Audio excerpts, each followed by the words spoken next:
A tennis legend and LGBT activist is now saying that trans women, trans female, I don't think that's the wrong word, shouldn't be competing against women. And I think they've got their terminology mixed up here on the Blaze.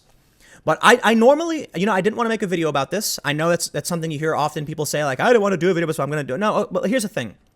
A trans woman responded by saying, I am a biological woman. That is false. Okay, we've got to have some kind of standard and basic understanding of facts and science. And so, let's read the story. Tennis legend and LGBT activist Martina Navratilova says allowing trans female athletes to compete as women is insane and cheating. But hold on. What they mean to say is trans women athletes, because female is a reference to biology. Trans legend was criticized last year after calling for standards to be set as an increasing number of transgender biologically male athletes are competing in women's sports. After promising to research the topic further, she penned an op-ed on Sunday reaffirming her views and calling it insane and cheating to allow a man to switch genders in order to win everything in sight. What are the details? And this is from The Blaze, by the way, which you probably saw.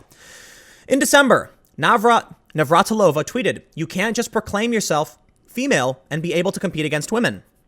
There must be some standards, and having a penis and competing as a woman would not fit the standard."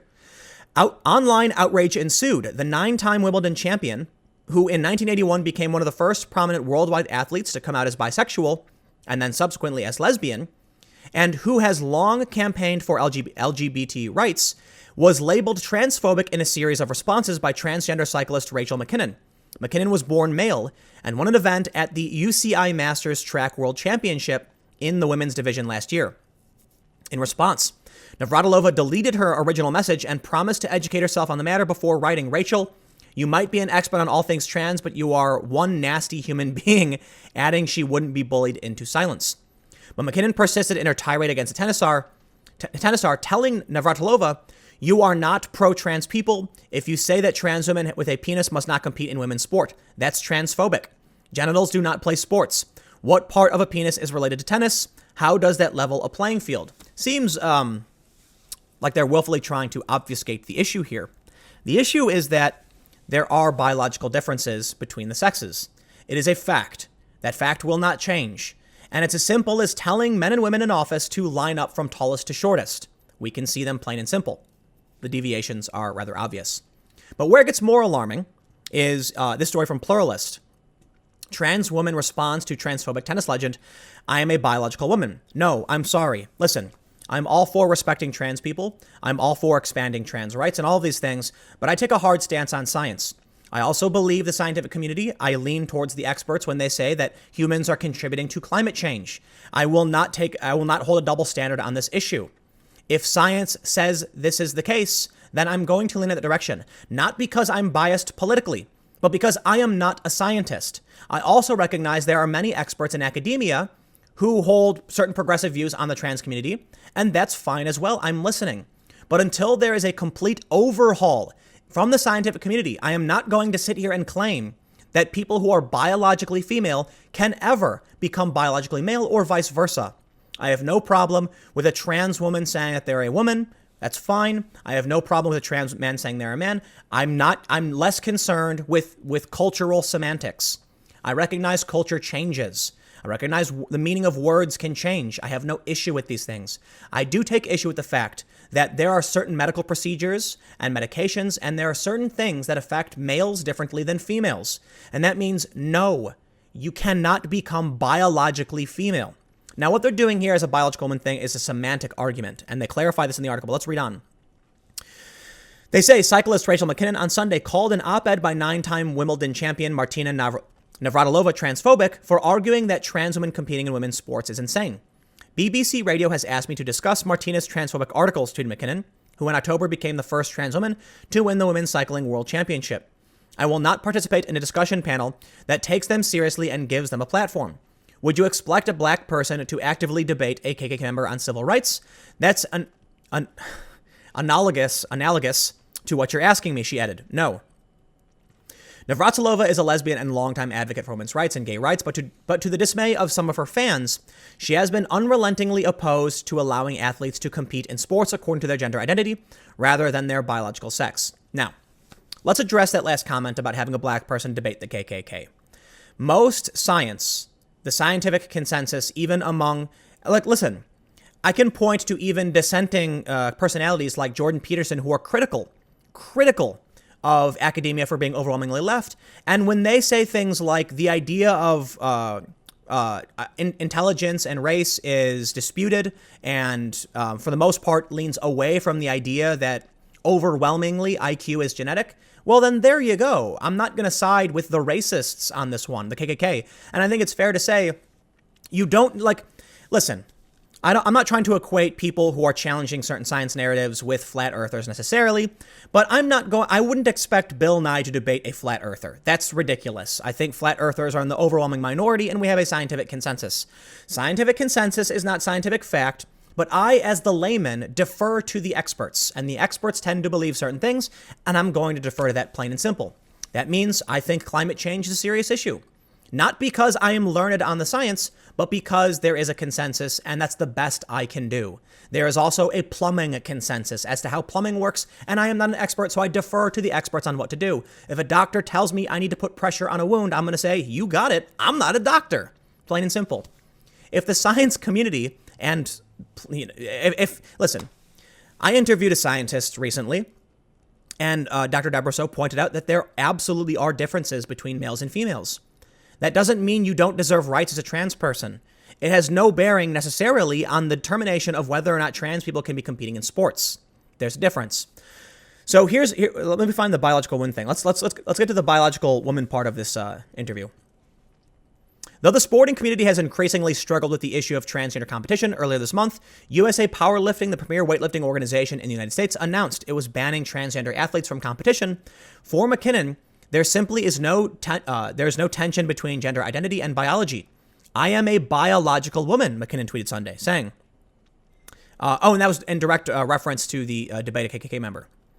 Trans model India Moore expressed the same certainty. All humans are biological, she tweeted Sunday. Trans women are women. Trans women are biological women. It's not rocket science, ovaries, uteruses, fallopian tubes, or chromosomes. Chill, sis, she added. Nevertheless, some feminists are concerned that a failure to recognize the distinction between sex and gender could set the women's rights movement back decades, as the social push for transgender inclusivity might come at the expense of the safety of women-only spaces. Let me make something clear. There was a point in my life where I would say I was a feminist. Not based on today's standards, based on past standards, like Christina Hoff Sommers, who calls herself the factual feminist. My mom probably would call herself a feminist too. I believe that women should be guaranteed under our Constitution and our government equal rights, equal access, and equal opportunity, not equal outcome. That's something entirely different that doesn't quite make sense. Why at any point let's think about it this way. Let me present this kind of argument. Do you think it would be effective to have a firefighters be only female, like biological females? Do you think they would function as effectively as biological men in that role? Keeping in mind that firefighters often have to break down doors and drag bodies out of burning buildings in high-intensity situations. Now, there are absolutely women who can do this, and they should not be restricted. So let's think about it this way.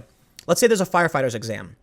If they said, women, you can't take the exam, that's insane and shouldn't be the way we do things. Because certainly there are going to be women who can contribute and be firefighters. The exam should be like, anybody can try, but you have to be able to be held to the same standards. Lifting a 150-pound duffel bag and carrying it out of a burning building, knocking down doors and windows and things of this nature. You need to be able to save lives, to get paid to save lives.